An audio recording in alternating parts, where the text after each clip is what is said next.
¿Qué tal? ¿Cómo le va? Tengan todos ustedes muy buenas noches. Bienvenidos al primer programa estreno de esta temporada 2024, donde todo hacía presagiar que iba a ser un enero tranquilo. No fue así en función de las sesiones extraordinarias que mandó el presidente Milei a nivel nacional con una ley ómnibus que ya nace mutilada en función de esos más de 600 artículos que mandó. Por eso digo que nació o está a punto de nacer, porque todavía falta la media sanción en senadores, donde me parece que la tiene mucho más difícil, ya que ahí solo cuenta con 8 senadores. Una ley que le empezó con tanta cantidad de artículos y termina mutilada con una gran cantidad de artículos que han sido modificados o sacados en función de la presión que ejercieron, lógicamente, ciertos gobernadores, porque hay cuestiones que tienen que ver con la coparticipación, ¿no?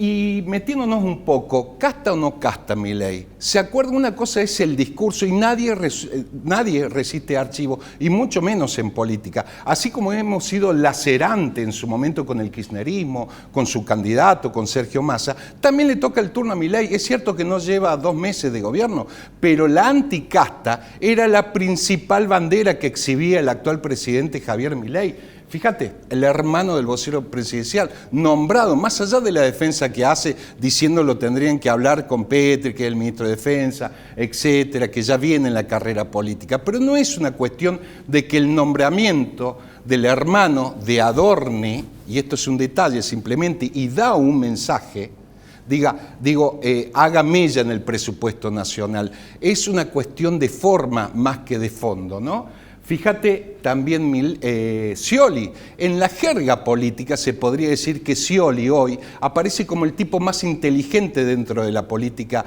argentina hace tiempo. ¿Por qué? Porque vino sobreviviendo a diferentes gobiernos, de Duhalde, de Kirchner, etcétera, hasta el día de hoy. Sigue todavía y lo vuelve a nombrar. ¿Y a dónde está la casta? Es hora ya de que Milei, ese discurso que tenía de anticasta, lo empiece por lo menos a digerir, porque va a necesitar de la política, y la política está en el Congreso porque son los representantes del pueblo. De hecho, está pagando todavía las consecuencias, porque sí o sí va a tener que negociar con lo que él denominó la casta, sean legisladores, diputados o gobernadores. Pasamos a la próxima placa, director, y aquí tenés otro archivo. Fíjate, ¿y por qué lo pongo? Porque justamente Diana Mondino, esa que aparece por ahí en la presentación diciendo el mercado de órganos es fantástico, ¿sí? Se está quemando las cejas, digamos, para tratar de que esa reunión entre Milei, que había criticado duramente como nunca antes en la historia, por lo menos democrática argentina, al Papa. Fíjate lo que decía Milei. El Papa, sí, lo voy a decir de frente, es el representante del maligno en la tierra. ¿Y ahora qué hacemos? ¿De qué manera resistir este archivo con menos de 2 meses de gobierno que lleva Milei? Lo concreto es que se está por reunir con el Papa Francisco. Me parece que esa bandera de antipolítica ya quedó atrás, porque a la vista de los resultados le hace falta esa casta política para gobernar, ¿no? Muy bien, ¿tenemos alguna otra placa, director? Ahora sí nos metemos en el programa de hoy y que tiene que ver con la apertura de sesiones que hizo el actual gobernador Martín Yarlora, un Martín Yarlora que termina ganando la provincia, pero casi como una victoria pírrica, podríamos decir.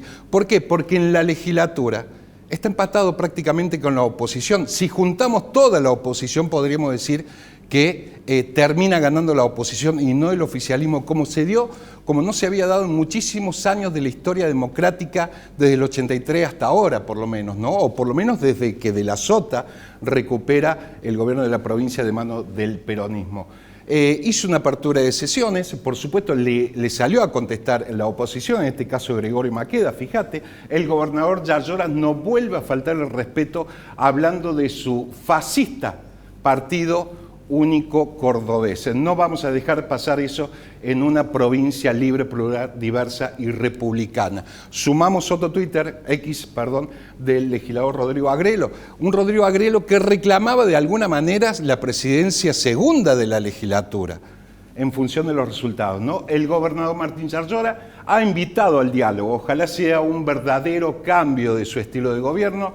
En esta legislatura los proyectos del Poder Ejecutivo llegan al mediodía con la pretensión de que se traten a las 3 p.m., a las 3 de la tarde, sin diálogo. Esto en función de los últimos proyectos que mandó y que pasó muy ajustado en función de esa legislatura con paridad, que tiene que ver con el descuento en los aportes para el APRO, para la caja de jubilaciones y también la ley de seguridad. Lo concreto es que también siguieron algunas voces de la oposición en referencia a la apertura de sesiones de Martín Yarlora. En este caso, podríamos decir, tal vez con el máximo referente de la oposición que tiene el gobierno de Córdoba, como es el senador Luis Juez. ¿Lo escuchamos?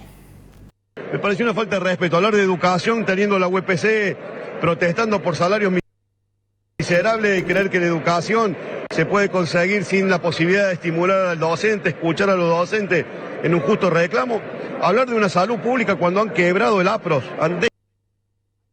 El APROS dijo, lo concreto es que esa parte de la ley también era para sumarle aporte al APROS. Y un gremio de la UPC que está bastante caldeado, teniendo en cuenta que lo acusan a Martín Yarlora del mismo palo político de Schiaretti de no haber respetado lo que firmó Schiaretti en su momento con el gremio. Sobre estas cosas y sobre otras vamos a estar hablando con la espada política, el presidente del bloque oficialista de la legislatura, Miguel Siciliano. Fíjate cómo terminó, te refresco un poco la memoria, empezando este año político, si se quiere, a partir de febrero. Fíjate, 33 de Hacemos Unidos por Córdoba, 33 de Juntos por el Cambio, y estos son los que se convierten en verdaderos protagonistas a la hora de inclinar la balanza en algún que otro proyecto de ley importante. Tienen gran peso Encuentro Vecinal con Agrelo, Luciana Echevarría con